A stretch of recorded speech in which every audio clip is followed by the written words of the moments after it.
Hello, Ariana. We're going to take a look at your Follow the Sun posting as well as your takeaway from the class. So let's jump right in and get to look at your work. Right on. Okay, so I really appreciate that you included all of your camera settings here. That wasn't a requirement. I thought about making that a requirement, but it occurred to me that really wanted you to be thinking about all of the aspects, and that there's some new complexities in being outdoors. However, showing that showing that you're interested in this stuff, that you have the information, that's going to help you to kind of reproduce things later on. So let's just take a look. You've got your midday first. It's curious to me, whether folks who posted their different times of day, the order in which they posted them, and whether that has something to do with how they feel about those photos, whether they posted their midday first or their golden hour first, whether they feel most confident about that. I don't know if that has anything to do with it, but I don't take any of that stuff for granted. I start to think about, well, what were they thinking? Did they put midday up there because they're most confident, they feel like it's their strongest work?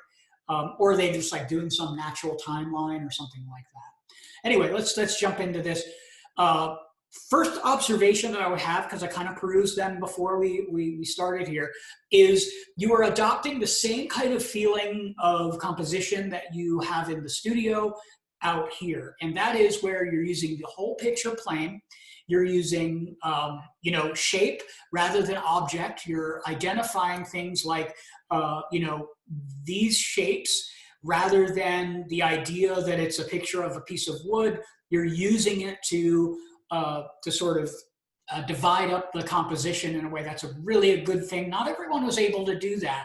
When you get outside, there's other variables that end up happening, and so therefore you could tend to be kind of almost distracted from making very strong structural compositions. You didn't seem to have a problem with that. This ice stuff is really super cool. You're going to get reflections that you otherwise wouldn't. The shadow under here is just amazing. I just can't get enough of that kind of stuff. In other words, the light is passing through this object and giving you more light down here. It's almost surreal the way that it comes off. Now, of course, this could be achieved via Photoshop, where you're manipulating it like that. But if you're able to render an image without Photoshop in this way, then Photoshop doesn't become something that you use to correct imagery, but something you use to simply enhance the imagery. This is great. This is just really, really strong stuff. I don't know what you want to be when you grow up. I don't know what I want to be when I grow up. I became a photographer and a filmmaker, but I see in these are evidence that you could probably do photography at a more advanced level here, because you just sort of do it. It doesn't seem like it's a struggle for you to be working with this. And I know the camera was new and you had to overcome a few things there, but your photography is really, really strong, Ariana. It's very, very accomplished, and it does not seem to be something you struggle with. It seems to be an intuitive thing. Struggling isn't an issue, it's just something that you learn to overcome. But your photography seems very natural to me when I see it. I'm interested in seeing how you progress farther with it. Now, your use of shadows here is excellent. Time of day is, of course, important when we're dealing with these images. Time of day, however, is less important than the quality of light, because particularly this time of year, the difference between golden hour and midday is closer together, right? Because the way that things look in golden hour are not as dramatically different as the way they look in midday. And the reason for that is because this time of year, which is December, the sun in the horizon isn't going to reach as high up as it would in, for instance, July. In July, it's going to reach higher in the sky. And so therefore, the angle of the sun is going to be dramatically different than when it's first rising. However, during the winter, the sun is not going to get up into the horizon as high as in the summer. And so therefore, the angle is still going to remain low, or lower than it would be otherwise. And so the difference between the shadow's length during a golden hour and during midday in December here in Colorado is going to be closer. What's cool about this is depending where you are on the planet, this changes. Back in Florida where I was, yeah, the difference wasn't as dramatic. I mean, you still had a bit of a difference, but because Florida is closer to the equator, the change of the angle of the sun is less dramatic. And so therefore, the height of the sun during December is not as dramatically different as it is in July. It's different, but it's not as different. Here, it is. And as you were to go up in latitude, if you were to get into Canada and even higher, maybe in Alaska, you're going to see a huge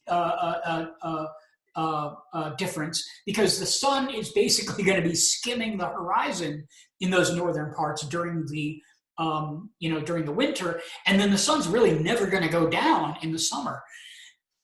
So that's what's really kind of wonderful about the way that photography works, is because it's a relationship for the sun, and it really is a relationship with us and where we are on the planet. Anyway, I might be getting off track here. As we look at your golden hour, again, the quality of the light, changes. The softening of the shadows, the direction of the light's going to be a bit different. I'm wondering here, I know you were putting some indications here. I'm wondering if you adjusted the white balance at all on these to get that golden color a little bit more than you would otherwise. They look like a slightly different color. And so I'm wondering if that is just, you took the time to, to make to put in your information, even the time of day. That's great.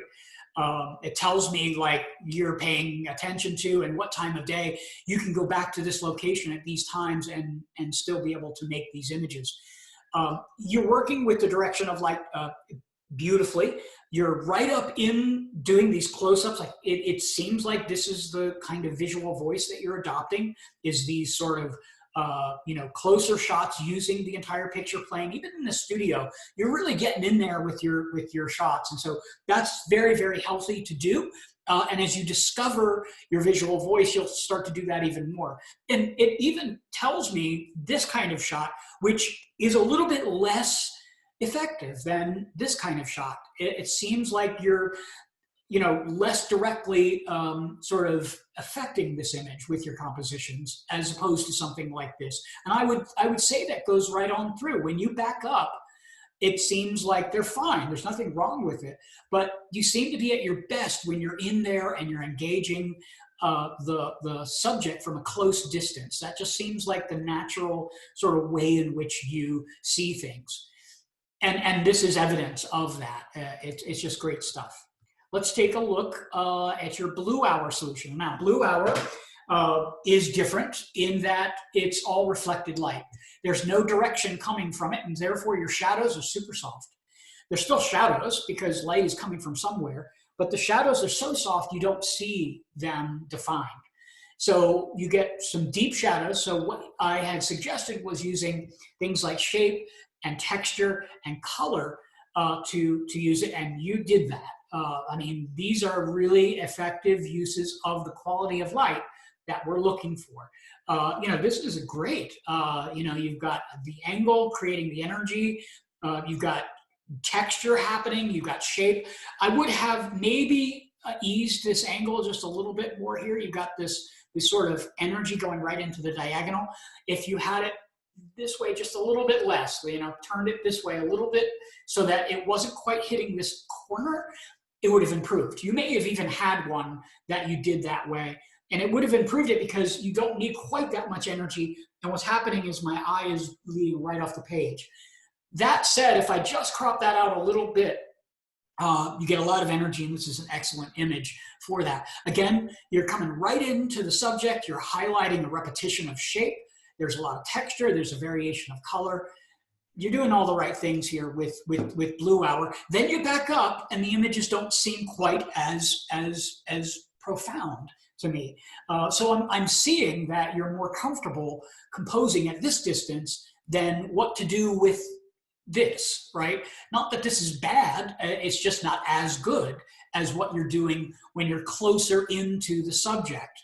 When you're in here, you're at your best. When you're backed up, I think you probably have more learning to do because you seem to not quite know what to do with that extra bit of angle. Now we're getting into the mixed lighting situation, which is, again, pretty effective. I mean, we're getting there where something like this, I can tell that artificial light is illuminating this, yet the atmospheric space is finding its balance. This is a little bit more straightforward, very graphic. If I were to have a function for this photograph, it would be perhaps to add text to it. If I was doing a photograph that I knew, like a news article or some sort of editorial was going to be along with it, this is all like prime real estate for where the text might end up going. This gets almost too dark to where it feels like it's just nighttime photography. This is not too bad. This is actually kind of interesting. Of your long shots, meaning wide angle shots, I think this one is getting to be more effective. It gets a little bit dark on you, but man, is that sky on fire. Now this is interesting. I'm wondering what it is that you're doing here. You know, you're doing depth of field, of course, and you've shifted the color, which is really kind of nice. You're getting a beautiful sense of what happens with the shallow depth of field. It seems just very, very dramatic. The way you've been able to accomplish that. I don't know if we needed both images there. I mean, as a comparative, it's kind of cool to turn it on and turn it off. But I think this one's probably the more effective of the two because it's more directly connected to what it is you want us to see there. And these are, you know, again, two different exposures. I'm not sure which one is the one that you mean us to be most interested in. And this gets to be pretty dramatic. I mean, if we were going to be doing something for nighttime photography, this would be it. It gets a little dark for the midday. But overall, you have a really strong sense of shape. Clearly, you are interested in kind of getting in there and working with the shapes and working with the entire the entire picture plane. I mean, it's just really great work. I've seen how your understanding of photography has grown, and therefore your ability to express yourself with it has also grown. So your takeaway from the photo class, you know, you did something unique here, where you're actually kind of almost giving us a slideshow, because you start off with your opening sentence here, or your opening paragraphs here, where you're talking about the projects themselves. And then you kind of lead us through some imagery, and then you start to talk about specific things. And this is awesome. This is really great, because this is almost becoming an outline for a talk, an outline for the way that you can present your work and present what it is that you have to bring to photography. And your observations about learning how movement can contribute to the image and the possibilities of that. I'd like to see you further that, because, you know, we see, you know, this and we're thinking, oh, what happened? No, not at all. We're thinking, what is she communicating to us? This is just, you know, quite beautiful. If a painting can do this, why can't a photograph? And the answer is it can. This is an amazing approach, and I would like to see you explore this even more in your own photography and the possibilities. These are beautiful, beautiful examples of movement. Not everybody can do that. Don't take that for granted. Just because something may come naturally to you doesn't mean that it's easy. It takes great concentration to do the things, even when we're good at them, even when we're intuitive at them. To develop them further takes a lot of time, a lot of time and a lot of energy. Got choked up there for a second. All right, so I would have to say that overall, you know, your photography has grown quite a bit throughout the semester. Like I said, I was not sort of, you know, kidding around when I said I'm curious about what you're interested in doing with your photography, because I think that, you know, you might have, you know, a place in photography. That photography could lend itself to what you do for a living. It seems like something you enjoy, and it also seems like something that comes kind of naturally to you. I would encourage you to continue with taking further photo courses. Maybe see what you can do with Photoshop when it lends itself directly to photography, and also printing out exhibition quality prints and preparing those imageries for that. And also perhaps video, what you could do with time-based media, and whether that lends itself to to your career or not. You don't know until you've explored it. Just like photography, there was so much you didn't kind of know that was out there, but now you do. So have an excellent break. Get some much needed distance from all of the learning and intensity. And let's maybe explore some of the other possibilities of photography for you coming up in 21. All right, have a good break, and we'll see you on the other side. Bye now.